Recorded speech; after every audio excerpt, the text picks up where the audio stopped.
pense que la première chose, quand on parle du volontariat, c'est d'abord la volonté. Et donc, c'est à travers donc, la volonté du candidat qu'on jouit finalement de sa bonne foi à accomplir sa mission de volontariat. Puisque en matière de volontariat, on ne force pas. Donc, il y a cette question de volonté. Et donc, par rapport à ça, les besoins ou les demandes que nous recevons donc, sont transformés en fait en mission. Et donc toutes les personnes désireuses d'être positionnées sur ces missions-là déposent leur dossier. Et donc ces dossiers-là sont étudiés. Et ces volontaires, enfin ces candidats-là subissent ce que nous appelons un entretien ou une interview. Et donc lors de l'entretien, on apprécie un certain nombre de choses, notamment leur disponibilité, leur sens d'engagement, la volonté de servir la cause commune. Donc c'est sur cette base-là que finalement nous jugeons et nous décidons de qui peut être volontaire. Donc tous ces critères permettent de voir qui vraiment comprend les principes, les valeurs et l'esprit du volontariat. Parce que si on ne comprend pas les valeurs, l'esprit et les principes du volontariat, on ne peut pas réussir le volontariat. Puisque c'est finalement se mettre un peu à l'écart, c'est s'effacer et penser aux autres.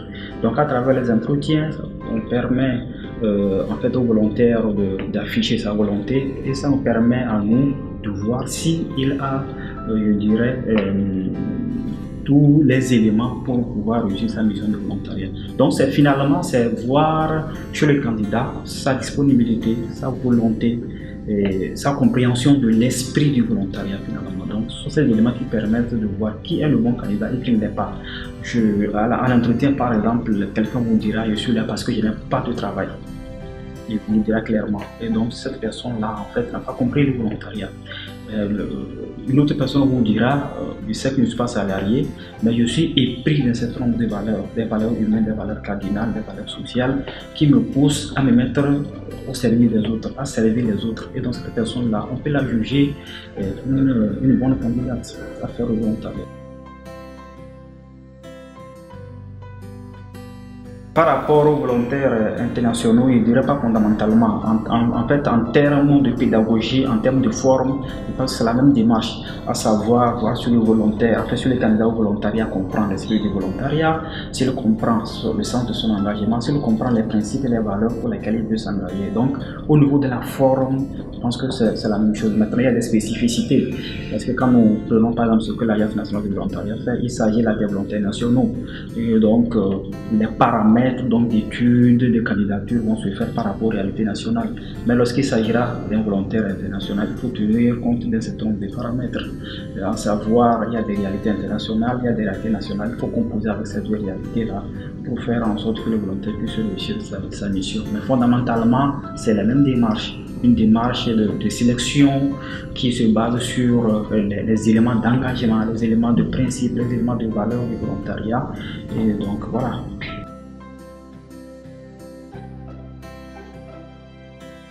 Je pense que quand on parle du processus de déploiement du volontariat, il y a un aspect clé qu'il ne faut pas ignorer, c'est l'aspect préparation avant déploiement.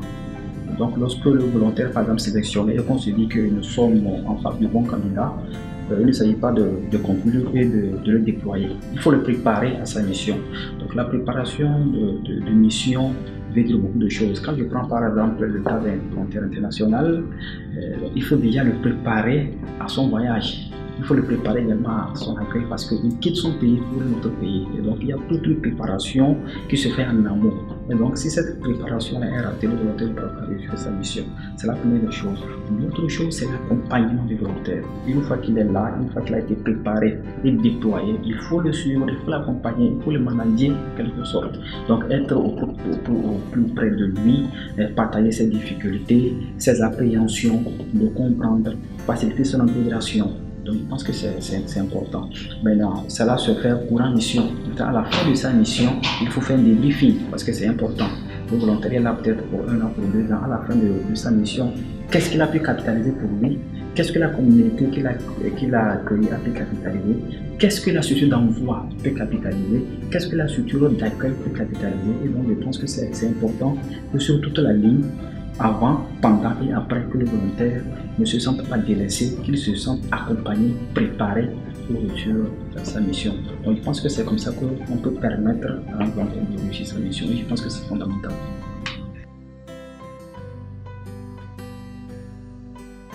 Bon, l'attribution des tâches, moi je l'ai situé à deux niveaux.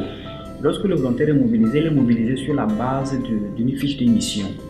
Voilà, donc il sait globalement la mission pour laquelle il est mobilisé.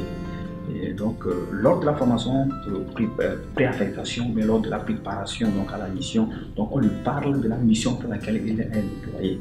Maintenant, quand il arrive dans sa structure, dans sa communauté, il fait face à la mission pour laquelle il a été préparé. Et là, au niveau des tâches, c'est là qu'il découvre en fait ce qu'il a appelé à faire. Et il peut arriver qu'une fois déployé, et lorsque le volontaire dans sa structure, qu'il se rende compte que les tâches qui avaient été définies dans sa fiche de mission puissent être orientées ou réorientées d'une manière ou d'une autre. Donc, mais tout cela est soutenu par l'accompagnement, par le suivi, par le management, par la gestion du volontaire. Donc, en tout état de cause, le volontaire n'est pas laissé à lui-même, mais il est accompagné.